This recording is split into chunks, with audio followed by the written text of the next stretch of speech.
Hey everybody, I'm seeing a lot of oriole birds today on the trail. They're just fluttering around.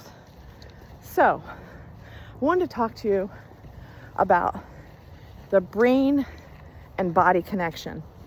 So, if you have been in a car accident, if you have experienced some type of sports injury, if you have experienced a recent fall or injury of some kind, maybe you slipped on the snow or the ice, maybe you fell down a flight of stairs, maybe you need some mobility exercises, maybe you have been going through physical therapy and have been guided to certain exercises to help you with your body and whatever injured body part you've been through.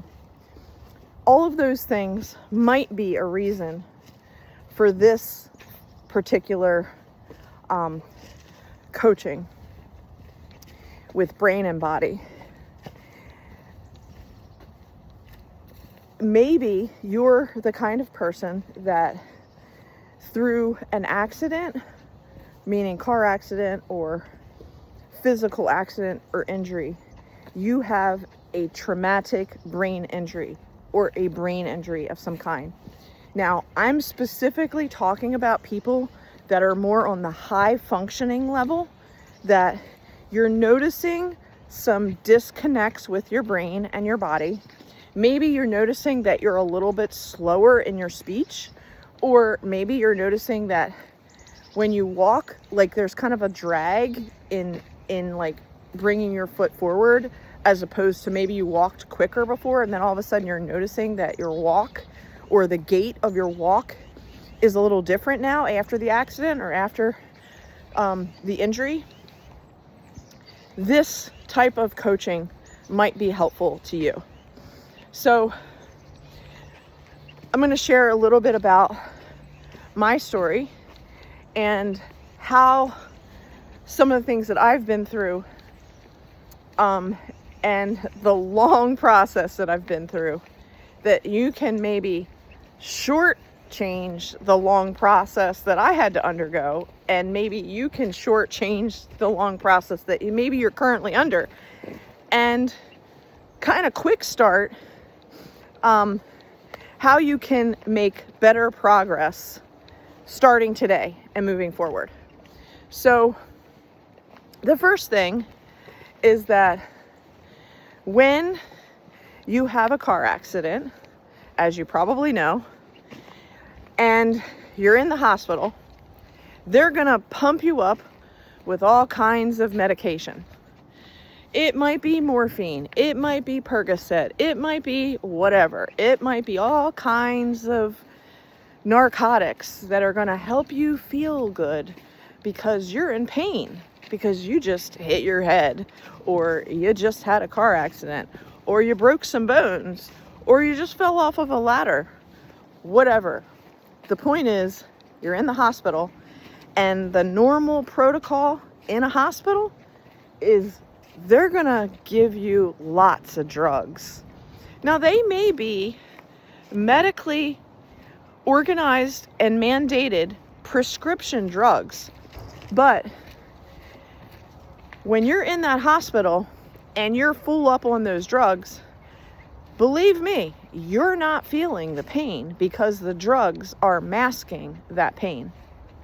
But then when they release you and discharge you, by that point, you probably should have had another dose of that medicine, but you didn't get it because they said, oh, we're going to have your prescription in a minute. But, you go to the pharmacy to get your prescription, and it just so happens that at that exact moment, they're out of your prescription, or there's another wait because they're backed up, and you're going to have to come back in an hour. So you go home, or the person who's driving you takes you home, gets you set up at home. You've been in the hospital for a while, now you're home, and now that person goes back to get your medication. So by now, you're really hurting for some meds. You're really feeling the pain. And, you know, your family member is going, okay, and here's your medication. You need to take this. And you're like, give it to me. Like, you're just in that state of like, just take away the pain. When I say I've been there, I have been there. I know what it's like to have come out of a car accident and have broken bones and have gone through surgery and know that you're not comfortable. You're very, very uncomfortable. And the pain is, you're very aware that you have this pain, okay? So then you get into this schedule where you need this medicine because you're in pain, and you're not thinking about the consequences of taking that repetitive medicine or what it's doing to your body at the moment, because all you want to do in that moment is to erase the pain. You just want to be done with the pain, right? So you make the agreement that you're going to write down, okay, it's 12 o'clock. This pill is going to last until 6 o'clock. So you're like, okay, I can take another pill at this time. But because your family doesn't want you to be worrying about that, because they know that when you're in pain, it's going to knock you out a lot of the times and you're going to fall asleep. And you want to fall asleep because you want to get out of the pain, right? So maybe your family's like, no, I got your medicine for you. I'm going to know when you need to take it. And so the first couple days that you're home and you've got family helping you, and you're just so grateful that you have family that cares for you, and they're distributing your meds for you, and you're like, this is great, you know?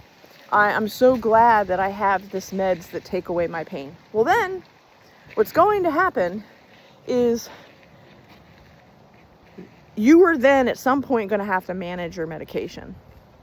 And as you begin to understand how you have to manage your medication, you realize that that medication doesn't come soon enough. So you know that the next time you're going to take it is at midnight, but you're really going to be sleeping at midnight. So you might stay asleep a couple more hours, and now you're waking up at 3 a.m.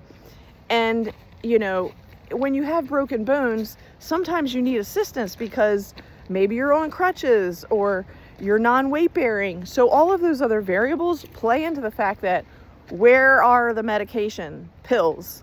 Are they in the kitchen and you're in a bedroom? Did you put them nearby? Like, did the person who left the house in the morning to go to their job, did they forget to give you your meds? I mean, all of these variables, you know, and people that are not dealing with the pain and have a broken limb or just had surgery, those people in your family, they have no understanding of what you're going through. They have no understanding of your brain-body disconnect. They don't get any of that right then, okay? They're at work, so they're just like, oh, and I'm sorry, I left it on the kitchen counter. Just go downstairs and get it. You're on the second floor. You've not attempted to walk because the doctor said you can't walk. What I'm trying to paint a picture of you is unrealistic expectations. So as you try to maneuver your way, you know, with crutches on padded, carpeted steps, you then tumble down a whole staircase of steps, and now you're in even more pain than you were to begin with, because all you're trying to do is get to your meds. Has this happened to me? Oh, yes, it did. Okay. And it was not a pretty picture.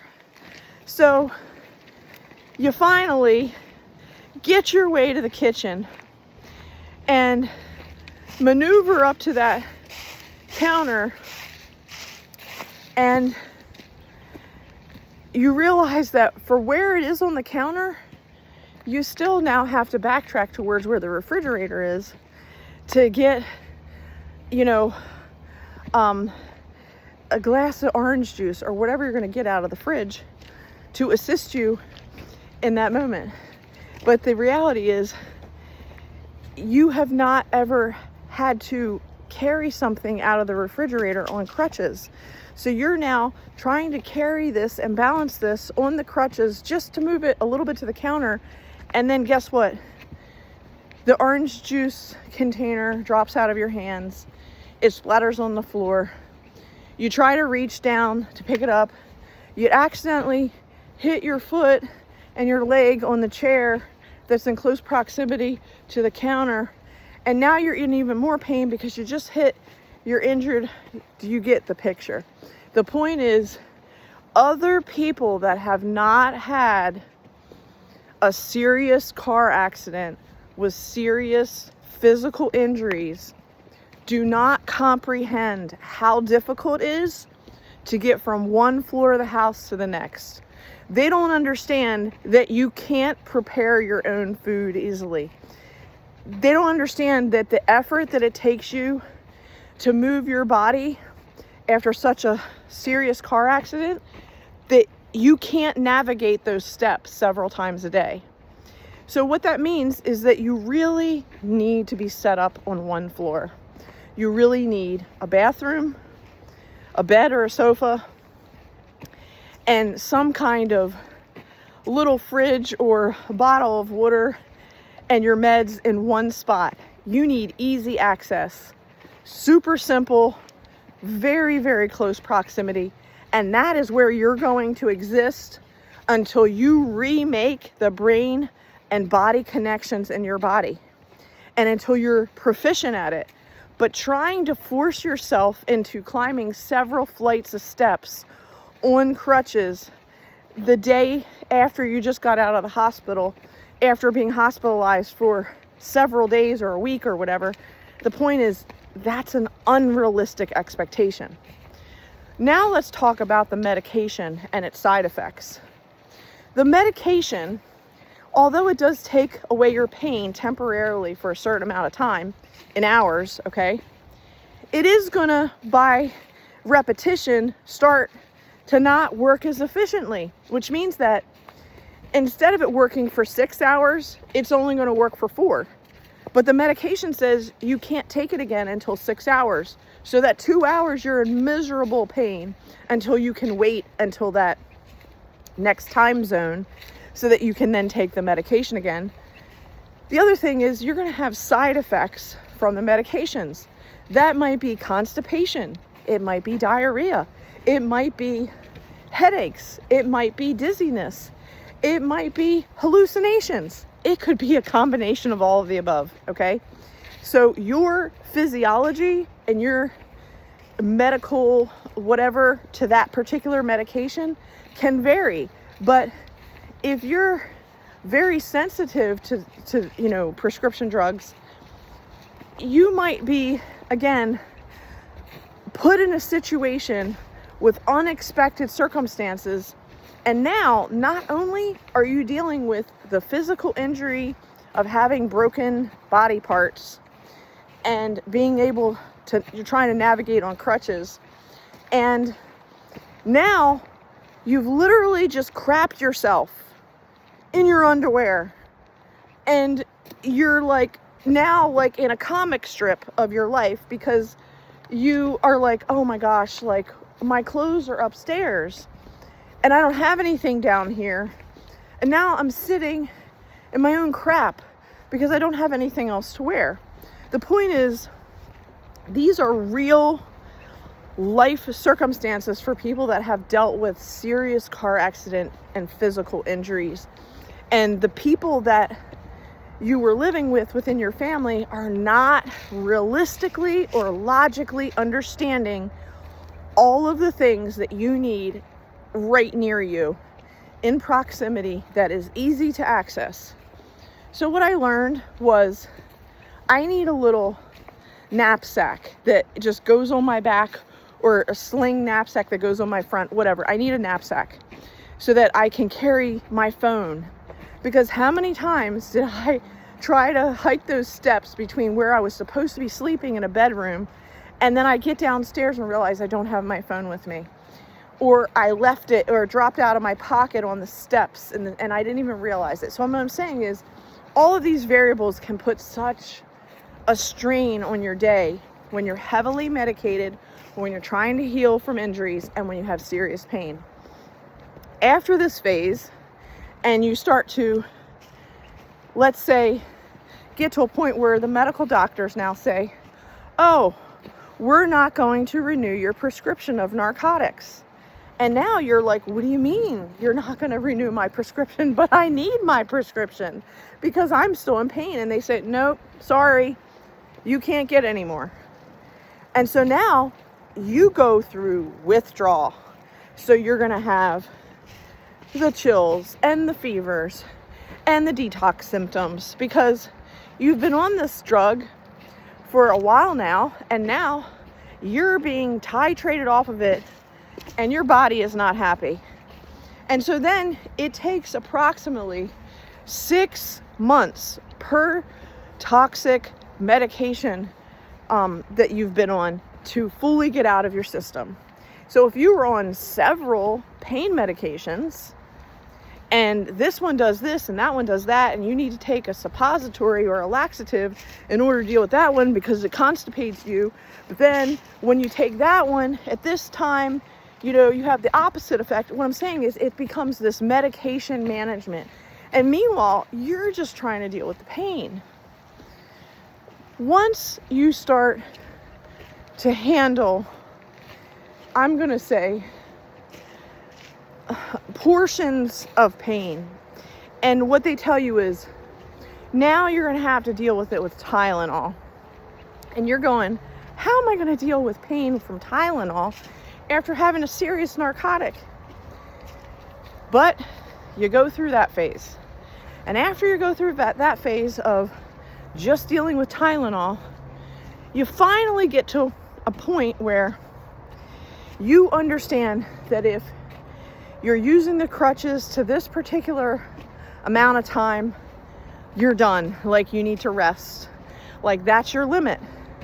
And then you add a little more. So there becomes this journey or process of you can accept a little more, a little more, a little more, until finally you're becoming more self-sufficient, where you can take something out of the refrigerator on crutches without dropping it and making a huge mess.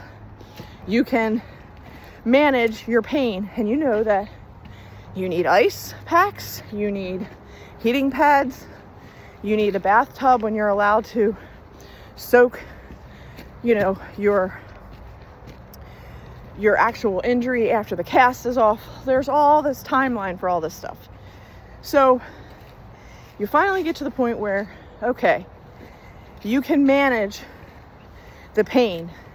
You know what activates it. You know what helps you to calm down. You've created coping skills to essentially help manage your situation. But like I said, this goes over a period of time. When you start to finally get to the point where you're actually walking, you're actually able to put weight bearing on your broken limbs, okay? That's a whole other level of pain. Because before, you were just on crutches and you were just letting the bones heal. But then now you're actually putting pressure on those bones that were broken. And now you're feeling the limitations with the structure in your body. You're feeling the pain, and it's a different level of pain. And again, you're learning to manage that pain. Now, I can tell you that for me, I am not the kind of person that enjoys medication. I'm not the kind of person that's like, oh, let me escape. That's not my personality at all. I would rather feel something and be able to manage it, like deal with it, than to be like knocked out and like try to escape something. That's just, I don't have a drug addict type of personality. So I would rather suffer through some pain and like know my limitation and be like, okay, that's what I can do for today, and then rest, and then the next day add a little more, and then rest, and then over time I'm now walking, I'm now moving, and I still have the pain, but I know that I'm going to need to sit on this bench, or I'm going to need to lay down in the grass until I can get up enough energy again to then backtrack and get back to the house. So I'm just saying, like, I have that type A personality to like push myself, but then allow myself the rest that I need because I'm really paying attention to what's going on in my body. So what I'm saying is I started to understand, because of the car accident, because of my physical injuries, I started to have a very different, very specific brain-body connection because I was really paying attention. And I was, allowing myself to take the time that was necessary to get well. I was allowing myself the time to really listen to my body by like going, oh wow, I noticed that at this point right here, when somebody comes close to me within 10 feet, like my body is aching because they're like literally crossing in my energy field. And I don't like that. Like, I don't want the contact right now. I want to be further away. I want to allow myself that extra space around me to heal.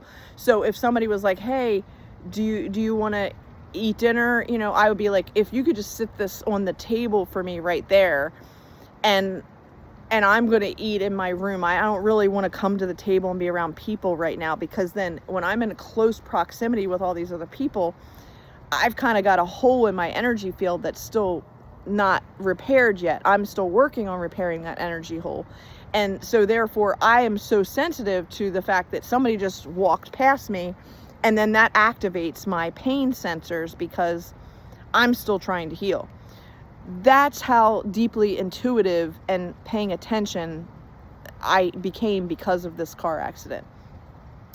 So as I began to get stronger and stronger, and then, I got back to, teaching yoga, teaching Pilates, teaching dance classes, and I got to this level of like seeming like everything was working out great. And, like I felt like I had, I'm going to say 80% of my strength back to, pre-accident. I wasn't at 100, but I was at 80%. So, I started to work again and, put myself out there. And when I needed rest, I, demonstrated on other students, or let them demonstrate essentially, while I just kind of talked through the poses or whatever. I did what I had to do to take care of myself. But I was very like, go to like get back out there and, start up my life as quickly as I could, given all the timeline of physical therapy and moving my body and getting stronger over a long period of time. So now I'm actively teaching again. I've got a very, a strenuous schedule.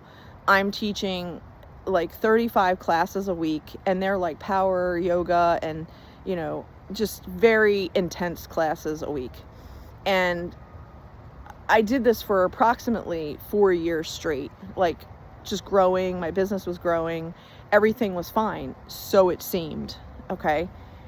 And then one day, like all of a sudden out of nowhere, like I'm teaching class and I'm like, inhale, arms up, and my arm would not respond to lift up. It was like, I'm saying inhale, arms up, and my arm is still here. Like it's not moving. It wasn't having that brain body connection. And I was in the middle of teaching. So I just compensated by having somebody else demonstrate. And then I realized something was going on with my body, and I didn't know what it was, and I didn't know how to fix it. And let me tell you, I went to so many doctors, and this took years of, again, more drugs and more diagnoses and more misdiagnoses and more drugs. And every time I kept taking these drugs, it would affect my, my gut, my colon. It would affect my brain, my capacity to process information at a quick speed. It would, make me feel like numb and zombie-like, and I would just be like, what is this supposed to do to help me? Like, it's not helping me. It's making me worse. And then people would be like, you just have to give it more time. It's not immediate. Like, you need to be on it for like 3 months to really see the results. So then I give it 3 months. And did I have like a positive reaction to it? No. I gained more weight, and I just continue to feel foggier and heavier and more zombie-like. And so the point of the matter is that I went the medical route because that's what was recommended. I tried so many different doctors trying to, quote, fix what was broken for me, and everybody was sending me on a wild goose chase. And finally, it's like I literally could not keep up with the pace of my life. I could not continue to teach that many classes a week. I had to hire subs. I had to, slow down my schedule. And, then eventually I couldn't teach at all because I had no brain body connection. When I said inhale, arm up, it was like, there was no inhale, there was no arm going up. Okay. Like the body, there was a total body disconnect. And, this damaged my ego. It damaged my confidence. I felt like, what the hell's wrong with me? Why didn't this show up before? And, and then it's like, I felt like I was going down a rabbit hole. Like, it could be this, it could be that, it could be this, it could be that. Let's put you on this drug and see if that happens. Let's, get you on this supplement because let's see if this happens. And the whole point is, it was like, I felt like I was an experiment because I don't think the doctors really know. They were just trying things out. And the reality is, all that trying things out was wasting my time. I didn't see positive results. I just kept feeling worse and worse. So as a result, the end result was I had to make a decision. Was I going to stay the course of how you doing? Was I going to stay the course of this medical profile or this medical way, or was I going to try something else? So, I went into the health food store, and, I went to my contact people and I was like, this is what's happened to me. This is what I've been on. These are all the symptoms I'm experiencing. And, this woman really listened, and she was like, oh my gosh. She's like, well, let's start getting you on this, and that's going to balance out that. And let's get you on this so that, that's going to balance out that. And so I then started taking all these supplements. I started to take, have a different intake of my food, and I went more back to a raw vegan diet. And I started to rebalance things. Like, I was mostly raw vegan, but then with the car accident and not being able to make my own food, I couldn't drive a car. I was reliant on other family members to get me food and all this other stuff because I wasn't walking, I wasn't driving. You get to a point where you're going to eat what food is in front of you. And it's not what I wanted, but, survival is survival. So when I finally was able to take command of that area of my life again and, go to the grocery store and have things delivered and all that stuff, after the car accident settled, after I had my money again, it's, it's a process for all this stuff. And then I'm working again. It's like I'm rebalancing out what I need to do. And this health food store really helped me to, detox from the things that the medical system had encouraged me to take. And then there was this period of rebalancing my gut and, eliminating toxins and, putting in the good stuff and, and then gaining additional mobility back because, it was stopping the headaches and, there's all these side effects. Okay. So bottom line, I'm feeling better. But there's still this brain body disconnect with, not being able to get my body to respond on command. Like, there's a delay.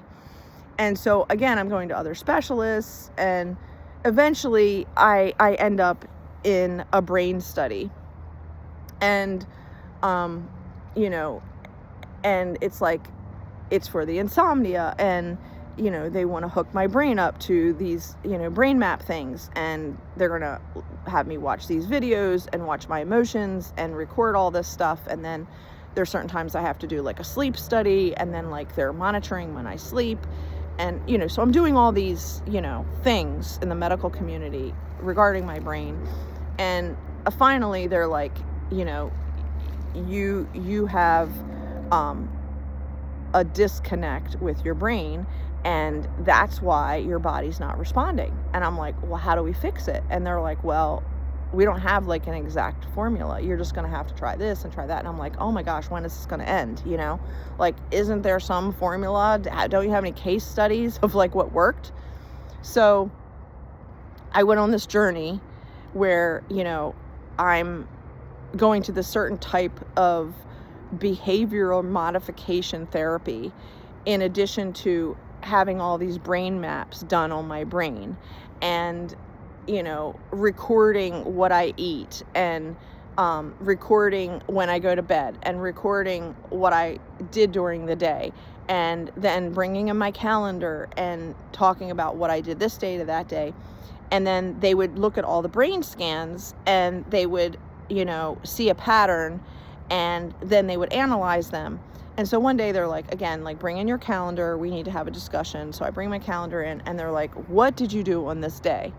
And so I go to that day, and I'm like, oh, I was praying and meditating. And they're like, well, how long did you do that for? And I'm like, I don't know, like, I don't really time everything. And they're like, well, was it for an hour? And I'm like, probably. And they're like, okay, well, what did you do that night? Because then, sometimes I was going 2 and 3 times a week for all this brain, training stuff that I was doing. And they're like, what did you do this night? And I'm like, I went to sleep. And they're like, well, what's your sleep routine?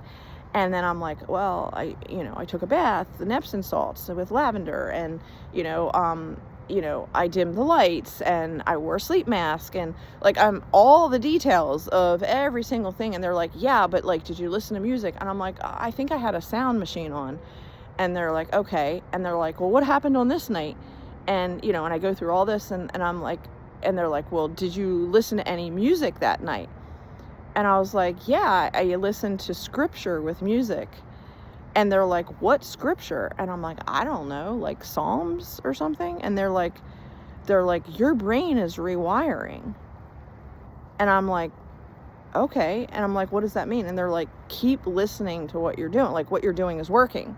And they're like, well, there's a 30% increase in brain capacity from this week when you started doing these things. And I'm like, okay, well, I'm meditating, I'm praying, and I'm listening to scripture. And they're like, well, keep doing that. Well, the head of this program was Jewish. And so then he asked me, he's like, well, why are you listening to Psalms? That's Old Testament. And I'm like, and your point is? And he's like, well, you're not Jewish. And I'm like, so you're going to penalize me because I'm Christian and I like to listen to the Old Testament Psalms? I'm like, if it's working, then I'm going to keep listening to it. So what's the problem? And he was just kind of annoyed. And I'm like, why is he annoyed? And then he came back to me again, and again, my brain's improving, and there's all these things that are happening synaptically, and he can't explain it. Like, he's the doctor, and he's annoyed now. And he's like, what other things are going on? And tell me your trauma, and, tell me your background, and tell me this and tell me that. And so I'm answering all the questions, and he's like, literally, like, your brain is repairing itself. And I'm like, well, that's good, right? And he's like, but it's not because of anything we're doing. And I'm like, well, then why am I here? And he's like, I don't know. And he's like, what you're doing is more effective than the treatment that we are giving you here. And I was like, well, then why am I coming here 3 times a week? And slowly thereafter, I don't remember how much longer, but like, that business closed up. Like, didn't hear from them again. And I just continued doing what I was doing, what I was intuitively led to do, by reading the Bible, by listening to scripture at night in audio, by meditating and praying, by having a personal relationship with God. Those things are the real things that help me heal. it wasn't the medications or the prescriptions. It wasn't the doctors.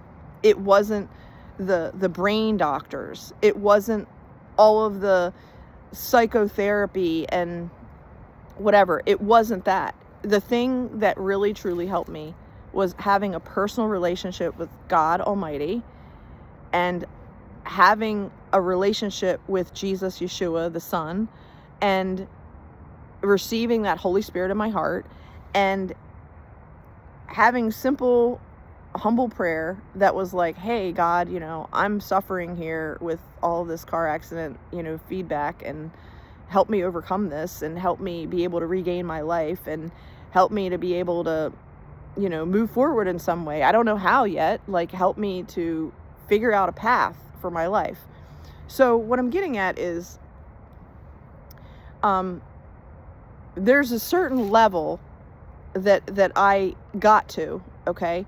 And I just kept improving incrementally, but the baseline for me was my personal relationship with God, prayer, reading the Bible, listening to scripture at night, and certain self-care protocols that were related to, movement, mobility, self-care, ice packs, heating pads, etc. Like certain things that I was doing for physical. So brain-body connection and emotional connection. And finally, I got to a point where there was like a plateau. Like I felt like I wasn't moving forward anymore. And, by this point, new advancements had been made, and I was encouraged to, again, go to a different brain, neuro doctor and have them reevaluate where I am now. And so then when I went in there, there's like, again, all these questions, and it just re-pulls up your past, and you're answering all these questions. But then certain things were like lagging again. Like, I can lift up my leg, but my arm is slow to respond in that particular pattern with leg and arm together. And it doesn't mean I can't do that exercise at all. It's just there's a delayed reaction. And I can't explain why. I just know that there's a delayed reaction. And since all of this, again, like my speech was way slower after the accident, and then it took me time to ramp up. And then there were days that like I'm like sitting there and I'm trying to find the word in the file cabinet of my brain. Like I'm going like, I know what I'm trying to say, but I can't think of the word. Just give me a minute. Just give me a minute. And then I'm like, oh yeah, what I was trying to say was observant. But what I'm getting at is like, my brain couldn't think of the word observant quickly. Like I knew what I wanted to say, but there was a time delay in being able to actually say the word out loud. So there were things like that in my life that it didn't make sense to me, that my brain was like slower with certain things. So anyway, I go to this, other organization, and it was very busy around the holidays and, like last year and the end of year, whatever, into the new year. And so there was a lot of people, there was a lot of sound and noise, chaos. There was a lot of perfumes and smells. There was a lot of busyness because the phones are ringing and people are yelling across the room in the physical therapy area. And it was just too much stimulation for me. Like, it was just too much. And so I asked if I could go into a private room, and they were like, well, we don't normally do that. And I'm like, well, I really need that. Like there's just too many people here today. There's like 15 people in this room, and they're all having multiple conversations. And I can't really focus and pay attention to what you're saying when all these other people are talking at random things in the same room. It's just, it's too much for me to process. And she's like, well, this is real world situation. And I said, well, I'm telling you, if you want me to participate in answering your questions, you need to put me in a private room. And I'm not being mean. I'm not being disobedient. I'm just telling you, I can't handle like all of this chaos in this particular environment. I can do it in different environments, but just not this one.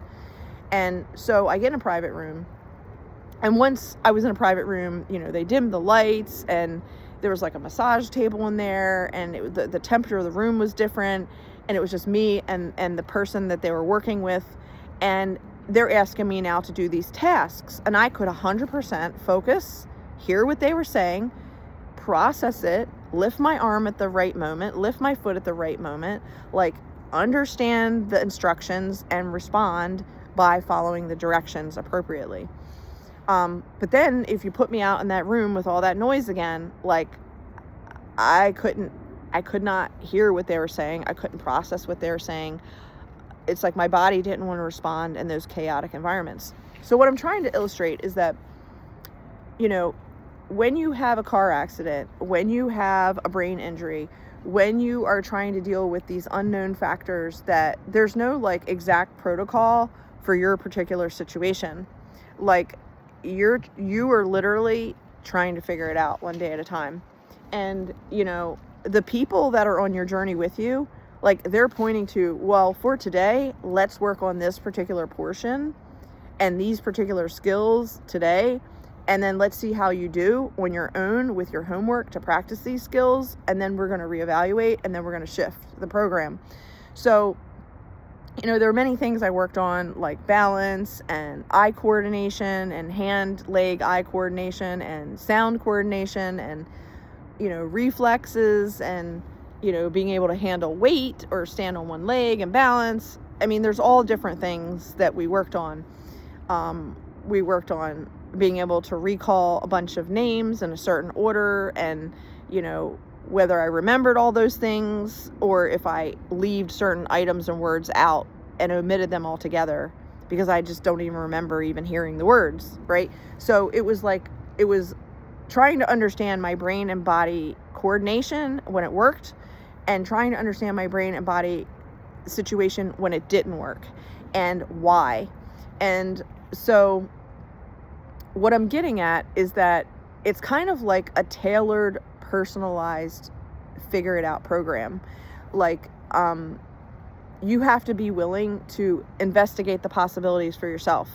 And that's like where curiosity comes in. And I'm very curious. So at home and when I'm on my own, I'm trying to figure these things out. If I do this, what happens? And then I journal it and write it down. If I do that, I journal it and I write it down and I record that. And then, okay, if I repeat this over this period of time, what happens? If I eat this food and I do this movement and I do these particular self-care activities and I have this certain protocol, what happens? If I forget to do this or I forget to take this supplement, what happens? Does my brain respond positively or negatively? So what I'm saying is there's a lot of details that go into this, and you have to be willing to do the self-care, to do the maintenance, to do the tracking. And a lot of people aren't, and I'm just being real, like it takes dedication and discipline to do this.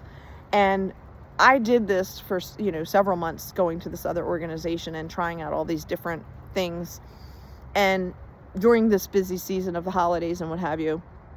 And finally I was like, you know what? Like, I need to step away and I need to pause and I need to, again, like isolate and now work on mastering these things that they asked me to do and master. And then I'll go back to them in the future after I've mastered these things, because it's going to take me time to master the things that they want me to focus on. So what I'm getting at is, it could be a simple exercise of like me and my best friend throwing a ball back and forth. I know that sounds so silly and so simplistic. And yet when we get together, we both have had car accidents. We both have, brain body disconnect. And when we are throwing a ball back and forth, sometimes we catch it and sometimes we don't. And it's just creating that practice, that consistency, and believing that, we're going to get stronger over time. But if we don't allow ourselves to be like a child, like the Bible says, to be childlike, to have curiosity, to be, in the moment and enjoy the spontaneity, enjoy the unknown, live in the question mark, to just like try this out one day at a time and see if this works, and then do these exercises and document it and see if it works. Like, that is part of the journey. And I share my story with you to let you understand that I am a work in progress. I do not have everything figured out. I have some things figured out, and I have definitely created coping skills and, turnarounds and, protocols and strategies to be able to do my life and get better and better at doing my life. But it is over a long period of time. This is over a 20 some year process from my car accident until now. Like, it is that much of a long journey.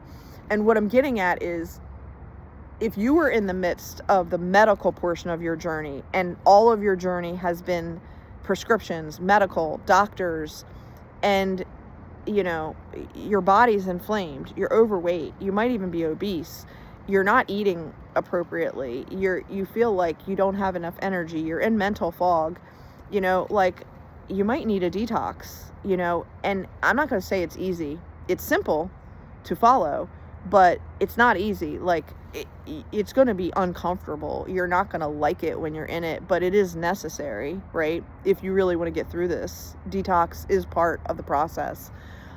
Changing your diet is part of the process. Adding more movement and mobility into your routines is part of the process.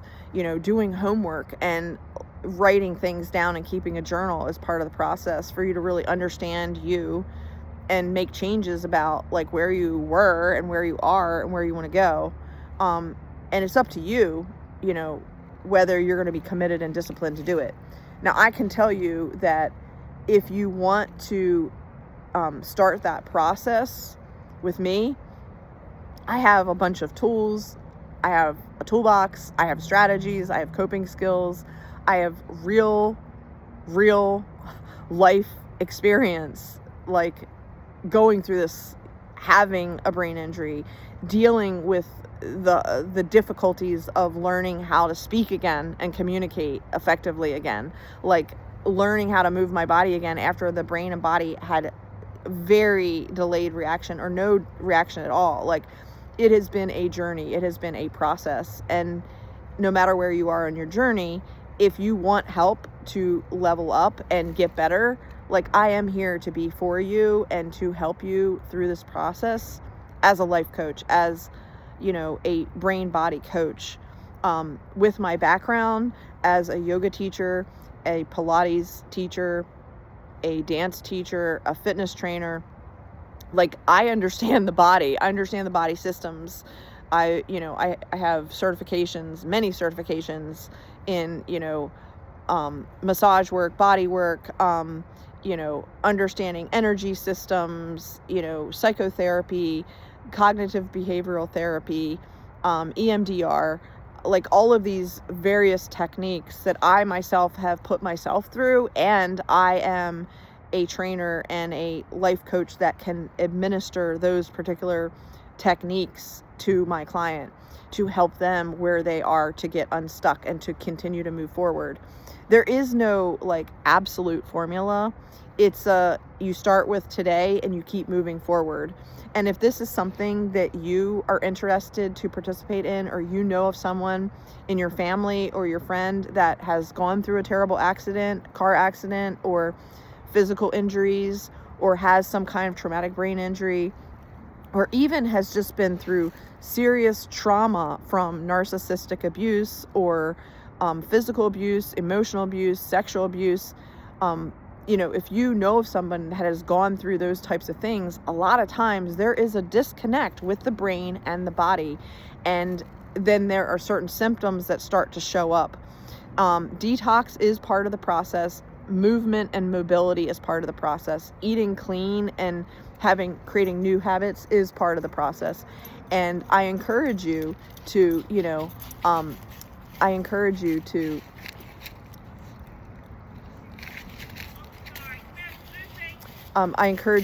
a dog that just came up. I encourage you to become aware of that process. Mindy, come on. Mindy. Hello. Sorry about that. That's okay. She gets Hello. jealous. Come on, girls. Have a good one. Thank you. to enjoy the process of, if you're ready to get support from a life coach that has been there, that is in the journey, that is in the process of leveling up and becoming better due to a car accident, due to injuries, due to trauma. I really have compassion for you because I have compassion for myself, because I've been there and I know how much discipline and, determination it takes to overcome these things. And then it does take time. And, I encourage you to be patient with yourself, but also to know that one day at a time, you just improve a little bit. And over that long period of time, over several years, you are going to see major changes in your life and you are going to get better. And your life is going to improve. So if that is of interest to you, put in the box brain, and I will send you a link to schedule a call with me, a life coaching call, and we can then determine how we want to proceed going forward. I do meet with people one-on-one, face-to-face, in person for specific brain-body connections, because it really is helpful to do that in person as a preferred method. And I also do it over the phone with a Zoom call as well for those of you who live somewhere else. So it can be done, but I do prefer to do it in person. And I am currently in Maryland. So if you're in the Baltimore, Maryland area, we can meet in person. And, I can give you some suggestions, resources, things that you would want to purchase to practice the certain coping skills and strategies with the tools and equipment that you would have on hand, so that you would learn to master these particular skills. And then we would have like an accountability partner relationship where I check in with you and you check in with me, and you tell me where you were, improving, and then where you still needed support. So if that's of interest to you, please check below in the comments and say brain, and I will send you the link. Thank you so much for listening, staying present, and I hope you have a wonderful day. Bye.